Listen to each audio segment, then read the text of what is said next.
Hi there, true believers. Welcome once again to the Synth Voice Network. We have refreshments in the break room and a mostly functioning Keurig. Now then, remember when I said you would be getting a new video every Tuesday? I lied.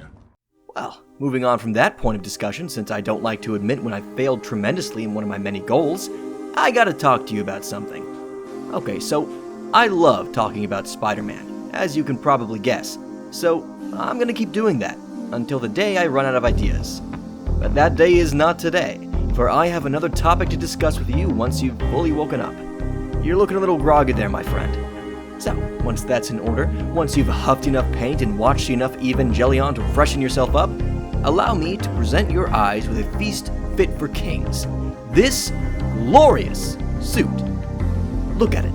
The Ditko-inspired spider symbol and eyes, the raised webbing, the darker shades of red and blue adorning the suit, and no ugly, unnecessary lines on the blue.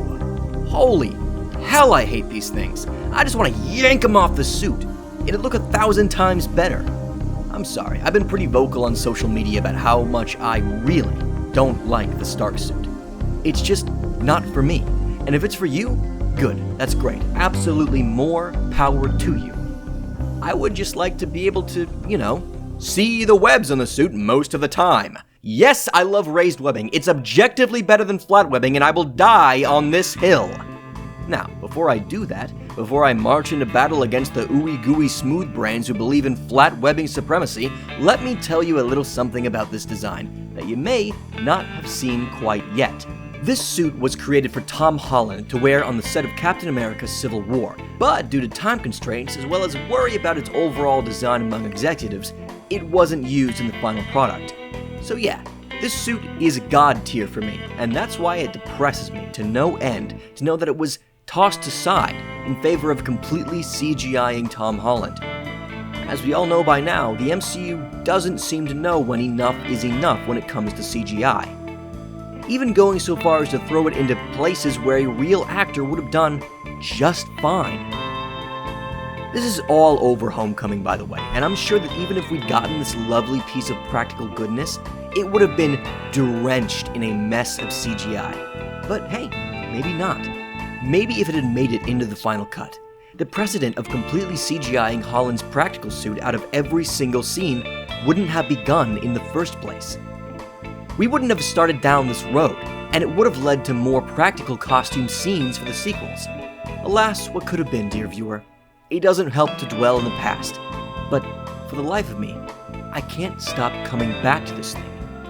It's a wonderful costume, and while the eyes look a tad bit wonky, I'm sure they were merely placeholders for the CGI'd moving lenses we got in the film, which I'm absolutely fine with. Although I prefer static lenses in the comics, and think it pushes the artist to max out their creativity in conveying emotion in their characters without the use of facial expression, I say it works just fine in film and even games. And besides, this was just a prototype, and I'm sure a more refined version of the suit would have come about if the crew behind it had been given more time.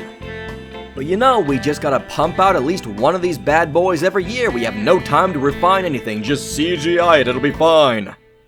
Not to harp on the probably massively overworked VFX guys behind the MCU films. They do a stellar job for the near criminal time frames they're given.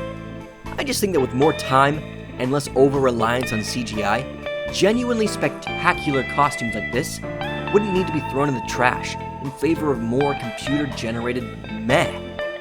I love everything about this suit, and honestly, it wouldn't have looked out of place at all in Civil War. I have no idea what they were worried about.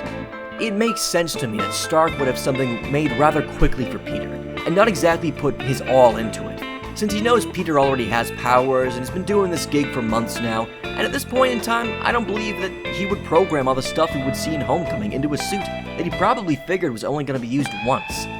I mean, a training wheels protocol? A personal AI?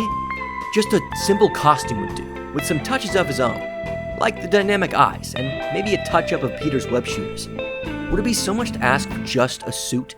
Nothing fancy, no Iron Man vibes, just something that at least feels wholly Peter Parker's. Now, I know we got that in Homecoming and Far From Home and No Way Home and whatever other home thing they've got going next. Jesus, guys, can you cool it with the home titles, please? With Peter's homemade costume as well as his black and red suit, that I hope we get to see more of. You know, it just feels to me like the MCU passed up on a genuinely cool design that could have been such a love letter to the old Ditko design. Maybe it wouldn't have worked, but it might have been something genuinely spectacular. And now, we'll never know. And I mean, either way, it certainly would have looked better than this. At least in my opinion, anyway. Yeah, I'm sorry, I don't like the suit. I much prefer the Far From Home one, and even the Night Monkey one more than the Stark suit. But I must say, I'm liking the look of this quite a bit more. So what do you think? Are you happy with the suit Civil War and subsequently Homecoming went with? Or would you have preferred the version they passed over? Let me know down in the comments. I'd love to hear your thoughts.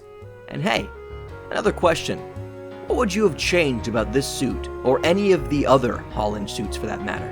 What, in your opinion, is the perfect Spider-Man costume in your eyes that you would like to see on the big screen? I mean, for me, it would easily be this. Or this. But alas, that dream died a painful death in me long, long ago. What's done is done, however, dear viewer, and it's best that we now put the past behind us. Letting go is the hardest part, I know, but it gets easier as the time flies. I'll see you soon. But wait, there's more! Okay, so I wrote this script way before No Way Home came out and totally forgot about it. Anyway, I love the new costume. It's almost exactly what I envisioned as a perfect upgrade to the prototype suit we almost saw in Homecoming. I do think it has some problems, like the front logo looking like something, and the back logo matching for some reason when we had the perfect fat spider logo on the Homecoming suit already. Why are we backpedaling here, guys? We had it. We had it. Oh, and the blue is a tad too bright and in your face in my opinion, but that might just be the lighting since Peter was surrounded by Christmas lights in the final scene. So, that's all I have to say, dear viewers.